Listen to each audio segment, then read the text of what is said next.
سلام دوستان، امیدوارم حالتون خوب باشه. من زینب هستم، دکترای هنر اسلامی دارم. الان استانبول هستم، دانشجوی ارشد فشن هستم، ترم 1 هستم. توی یک سری ویدیو میخوام در مورد نگارگری و ترکیبشون با هنرهای دیجیتال صحبت کنم و یه سری کار اجرا بکنم. خواستم یه مقدار توضیح بدم در موردش و اگه پیشنهاد یا نظر و سوالی داشتید تو کامنت ها بپرسید، خوشحال میشم که جوابتون رو بدم. در مورد کاری که امروز میخوام شروع بکنم، یه نگاره هست که خودم خیلی دوستش دارم، برام جالب هستش، فکر میکنم برای شما هم جالب باشه در موردش بدونید. یه نگاره هست به نام همای برادر کاخ همایون از دیوان خواجوی کرمانی. این نگاره مربوط به قرن 8 هجری هست، یعنی حدود 600 سال پیش و یه جوری میراث فرهنگی هنری ما حساب میشه.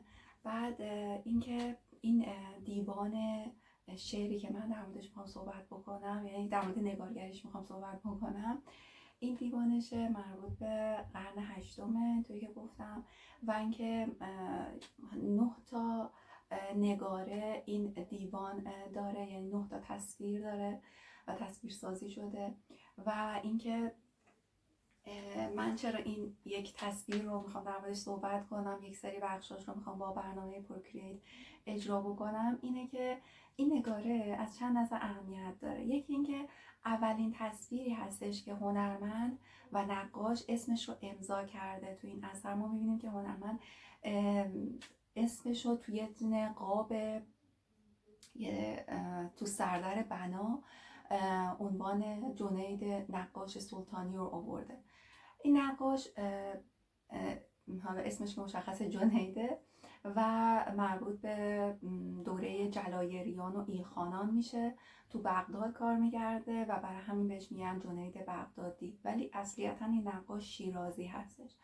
حالا سبک کارش رو تو کار میبینید که خیلی با ظرافت و خیلی هم هوشمندانه. اگه مثلا تصویر رو نگاه بکنید، من در موردش نقطه توضیح میدم، متوجه میشید که چقدر هوشمندانه این تصویرسازی صورت گرفته.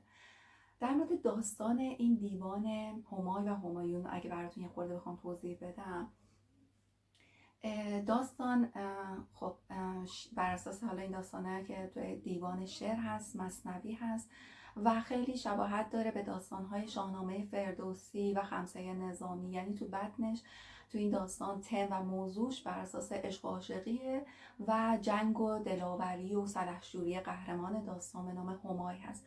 حالا اسمای یه مقداری برای من خودم عجیب اومد، چون که ما همیشه اسما رو مثلا همای رو اسم خانوم میدونیم و همایون رو اسم آقا، ولی اینجا برعکسه. همای یه شاهزاده اهل شام هست که توی بزم و مجلسی تصویر همایون شاهزاده چینی رو بهش نشون میدن و عاشق همایون میشه و شروع میکنه سفرش رو آغاز میکنه به چین بره و به اون معشوق خودش برسه. و تو این سفر یک سری چالش ها داره، یه سری آزمایش ها رو باید پشت سر بذاره. مثلا دریای طوفانی عبور باید بکنه، از دست آدمخوارها فرار میکنه، زندان میفته. تو این بین افرادی هستن که بهش کمک میکنن. یکی از این افراد پریزاد هست. پریزاد تو زندان هست ولی دختر شاه چین هستش. پریزاد بهش کمک میکنه، از زندان آزاد میشه. وقتی به چین میرسه همایون رو ملاقات میکنه، ولی شاه چین متوجه این علاقه همایون میشه و اون رو به زندان میندازه. ولی اینجا باز هم پریزاد کمکش میکنه، از زندان فرار میکنه و میاد شاه چین رو میکشه و با دخترش ازدواج میکنه و پادشاه چین میشه. و بعد بهش خبر میارن که پدرش در شام درگذشته و به شام برمیگرده و پادشاه شام هم میشه. حالا اینکه چرا واقعا تو اون دوره چنین داستان‌هایی سروده می‌شده و چنین تم و مضمونی داشتن، مثل شاهنامه فردوسی، مثل خمسه نظامی، به نظر میرسه که این داستان‌ها توی مجالس بحث سروده می‌شده و یه جوری انگار جوای روشنفکرانه‌ای که داشتن، مثلا درباریا، این داستان‌ها اقبال داشته، یعنی تقاضا داشته. برای همینه که این داستان‌ها رو ما می‌بینیم که مورد توجه قرار گرفته و باز هم در اون سبک مثل همون شاهنامه فردوسی، خمسه نظامی، ما می‌بینیم که داستان‌هایی رو به این سبک دوباره شاعرها میان می‌سرایند و خیلی براشون باز هم یعنی هر چیزی که تقاضا وجود داشته براشون بر اساس عرضه و تقاضا شکل می‌گرفته این ادبیات یه جورایی میشه گفت. حالا در مورد خود نگاره بریم توی خود کار براتون توضیح بدم که این نگاره چه ویژگی هایی رو داره.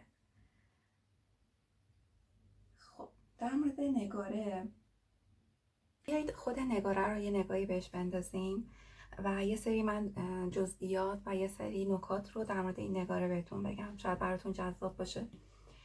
اگه ما این نگاره رو به این صورت نگاه بکنیم، عناصر تصویری در این نگاره توی ترکیب بندیش به صورت پلکانی و عمق تصویر و به صورت قطری قرار گرفتن و عمق تصویر به این صورت هستش. حالا اگه با جزئیات بیشتری بخوام اجرا کنم براتون، به صورت پلکانی به این صورت قرار گرفتن. حتی نوع نگاه فیگورها هم به این صورت از بالا به پایین. و نکته بعدی در مورد جزئیاتیه که نقاش تو این تصویر به کار برده. مثلا رنگ‌های شارپی مثل قرمز که اینجا استفاده شده، تو اینجا هم استفاده شده. یعنی اینجا هنرمند آگاه بوده که از رنگ شناسی و انتخاب رنگ‌ها به صورت آگاهانه انجام شده و گردش چشم رو تو صفحه ایجاد کرده. درخت‌ها خب خیلی پرگل و پر از میوه هستن. جزئیات بنا رو نگاه بکنید، ببینید چقدر جزئیات داره این تصویر. تصویر بزرگی نیست، فکر می‌کنم 21 سانت، در دقیقا مطمئن نیستم، ولی تصویر بزرگی نیست. اندازش رو تو کپشن می‌نویسم. و حالا مثلا من یه قسمت‌هایی از این جزئیات این بنا رو کار کردم.